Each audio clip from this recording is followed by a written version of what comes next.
안녕하세요. 반갑습니다. 월세여왕 리나쌤. 해안중개법인의 박민균 대표입니다. 오늘은요, 부산역 인근에 있는 동일장, 장급 여관으로 왔습니다. 방개수가요, 30개에서 창고로 쓰는 방이 3개가 있어요. 그래서 실제로 운영 가능한 방은 27개로 준비가 되어 있습니다. 대표님, 여기가 매매가가 매력적인 것 같아요. 동일장은 25억부터 시작을 해서 현재는 20억까지 가격이 내려온 상태입니다. 평당 한 2,800 정도 되는데 이 지역 인근에 24년도 1년 동안의 실거래가가 3,500만 원대 12건이나 있습니다. 2,800만 원대면은 굉장히 저렴한 급매 매물이라고 할 수 있습니다. 그럼 안에 들어가서 또 설명을 해드리도록 할게요.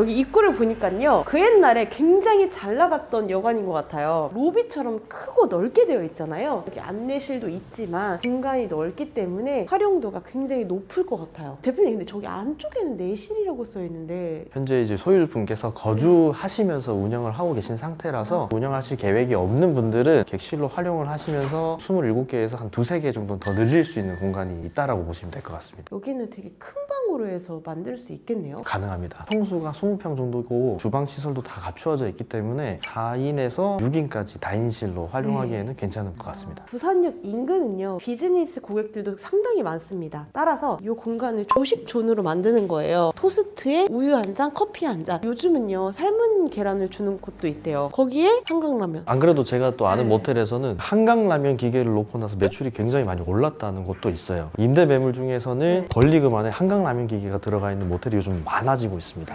처음에 예약할 때 여기는 먹거리도 있구나, 한강라면도 주는구나 라는 안도감이 굉장히 크다고 합니다. 예약률을 높일 수 있는 방법 중에 하나. 옛날에 정말 탄탄하고 단단하게 지어진 건물이라 이 공간이 차지하는 면적이 굉장히 크더라고요. 과거에는 되게 좋은 모텔이었던 것 맞아요. 같아요. 지금 보시면 문이 바닥에 딱 붙어 있어요. 문 사이즈 자체가 조금 작은 편입니다. 인수를 한다면 문 사이즈를 키우는 작업도 선행되어야 합니다. 들어가면 진짜 그 옛날의 모텔이에요. 신발 벗고 방에 들어가야 되고 신발 벗고 자칫 화장실에 들어가야 돼요. 굉장히 불편한 구조거든요. 따라서 이걸 인수해서 가장 첫 번째 해야 될 일은요, 화장실과 방을 통합시키는 거예요. 여기는 아마 통합 비용이 인테리어 비용에서 가장 큰 포지션을 차지를 할 거예요. 화장실 문 이쪽에 있잖아요. 요거를 여기로 바꾸던가 단을 올리든 내리든 그 작업이 선행이 돼야 되거든요. 그럼 아마 비용적인 부분에서는 조금 올라가겠지만 편리성 때문에 찾아주는 고객이 있을 수 있다. 이게 굉장히 불편해요. 최초 신설할 때요, 비용을 아끼기 위해 도면을 매립시키지 않고 위로 다 뽑은 거예요. 그래서 이 안에 보면은 엑셀 배관도 있을 거고 동배관이라던가 일반 배관들이 다 이쪽에 묻어 있을 겁니다. 이 작업이 상당히 시간도 많이 걸리고 비용도 많이 들어요. 하지만 꼭 해야 되는 작업이에요. 방 공간 자체는 굉장히 넓습니다. 창도 있고요. 방 사이즈는 이 정도면 합격. 2인이 숙박하기 딱 좋은 구조죠. 에어컨도 뜯어서 다시 새로 해야 되고 침대고 뭐고 싹 다 교체를 해야 되고요. 요즘 스타일로 바꾸는 게 좋을 것 같습니다. 살릴 수 있는 건 없다. 방 안에 함이 있어요. 안에 뭐가 있나요? 했더니 배관이 지나가는 통로래요. 만약에 이곳에 우수관이 매립되어 있다면요, 여기에서 누수가 엄청 많이 일어나요. 근데 이거를 공사 다 하고 하려고 보면은 보통 500에서 책임공사 같은 경우에는 2천만 원 이상도 부르기도 해요. 따라서 무조건 밖으로 빼는 공사도 앞단에서 해줘야 됩니다. 그리고 여기 보시면요, 화장실도 올라가는 턱이 굉장히 높습니다. 딱 배관이에요. 자, 여러분, 여기 공사비 생각보다 많이 들어갈 거예요. 욕조를 드러내잖아요. 방수공사 다시 해야 되고요. 그리고 여기도 레벨 안 맞는 타일들이 많기 때문에 차라리 철거를 하고 화장실 공간을 더 넓게 쓰는 게 훨씬 더 유리할 거예요. 저 안에 들어가는 배관 사이즈도 작아요. 저것도 다 키워줘야 되고요. 이것도 높여줘야 되고 화장실에서도 들어가야 될 설비 공사들이 꽤 많아 보입니다. 새로 세팅을 해야 된다라는 거네요.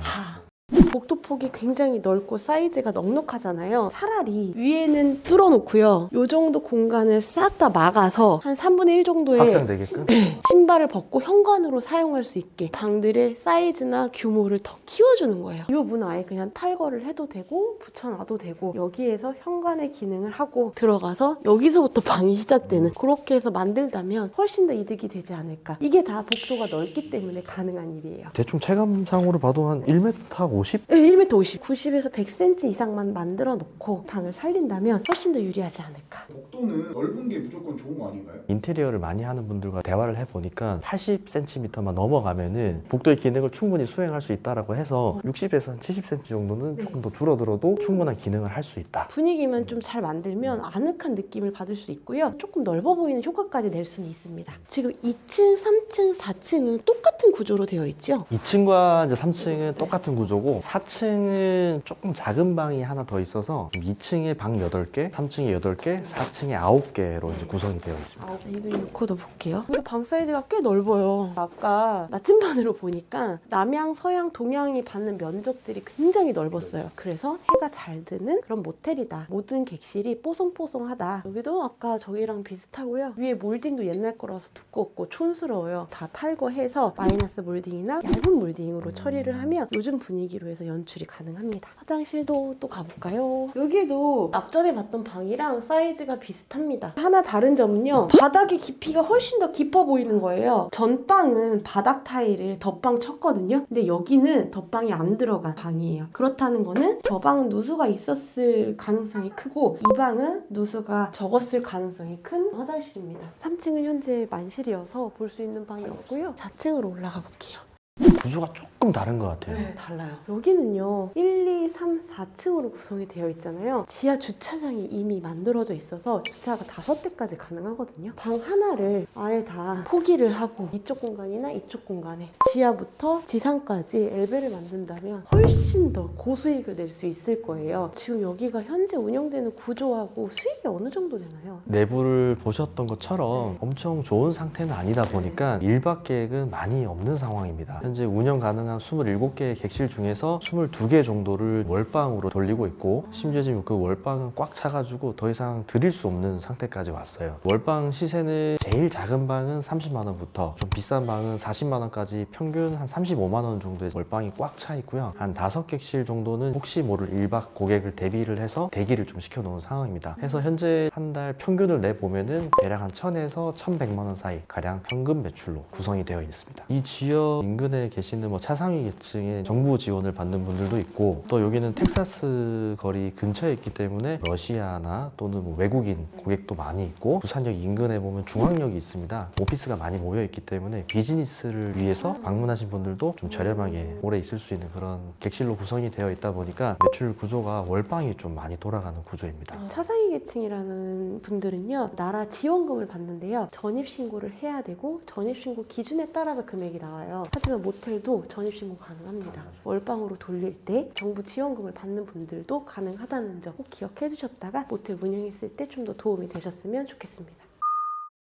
부산역에 일일 이용객 수가 얼마나 되시는지 아세요? 그건 몰라요. 6만 명이 넘는다고 합니다. 지금 계속 늘어나고 있는 추세고 이 역사를 기준으로 해서 맞은편에 있는 저희가 있는 이 위치 쪽에는 노후된 여관과 모텔이 많이 있는데 작년 24년 한 해만 해도 노후된 모텔과 근생까지 포함을 해서 실거래가 한 12건 정도가 있었고 거래된 평균 가격이 보통 한 3,500만 원 플러스 마이너스였어요. 그런데 이제 이 매물은 지금 현재 코너 위치에 있으면서도 맞은편에 공용 주차장, 건물 바로 옆에도 공용 주차장을 끼고 있고 도보로 부산역을 이용하시는 분들도 한 2분 정도 거리에서 위치해 있는 모텔로서 입지적으로는 굉장히 좋은 위치에 있다라고 설명을 드릴 수 있습니다. 부산역에서 진짜 가까워요. 제가 이쪽에 건물 몇 개 갖고 있잖아요. 이 지역에 낡은 건물들이 많아요. 이것도 이제 디벨롭 한다면 엄청난 가치를 갖게 되지 않을까라고 생각이 듭니다. 이 매물이 20억까지 왔을 때 리나쌤 수강생분들한테 우선적으로 매물을 드렸을 때 공통적으로 걱정하셨던 부분이 뭐였냐면은 이 건물은 리모델링을 해야 될 것 같다. 근데 그 리모델링 비용이 얼마나 들지 도저히 모르겠다 하시더라고요. 자, 보세요. 여기는요, 지하 주차장이 있다는 게 가장 큰 메리트고 장점이긴 해요. 하지만 아까 보셨듯이 각 방마다 설비적인 부분은 완벽하게 해내야지 고객들이 안락하게 이용할 수가 있어요. 우리가 컴플레인이 가장 많이 받는 게 설비거든요. 설비를 단단하게 해놓는다면 컴플레인도 적고 운영하는 측면에서도 굉장히 매끄럽지 않을까. 따라서 여기에 장점은요, 객실이 많다. 지하 지하 주차장이 있다. 주변에 인접해 있는 공용 주차장들이 2개나 있다. 역도 가깝고 평당가도 저렴하다. 하지만 인테리어 비용을 잘 설계해야 될 것 같다. 그렇다면 매력이 넘치는 모텔이 될 수 있어요. 인테리어 비용을 과도하게 높게 잡기보다는요, 쓸 수 있는 가용 금액 안에서 순서를 정해서 진행을 하면 되거든요. 가장 첫 번째가 설비가 될 거고, 그 다음 단계 이제 수강생들한테 한번 설명을 해드릴 예정이에요. 이렇게 해서 부산역 인근에 매력적인 객실수가 많은 모텔을 봤고요. 우리가 또 앞으로도 보여드릴 매물들이 많습니다. 아주 많죠. 네, 그래서 부산에서 좋은 매물들 올 한 해 차근차근히 하나 두 개씩 보여드리도록 하겠습니다. 오늘은 여기까지.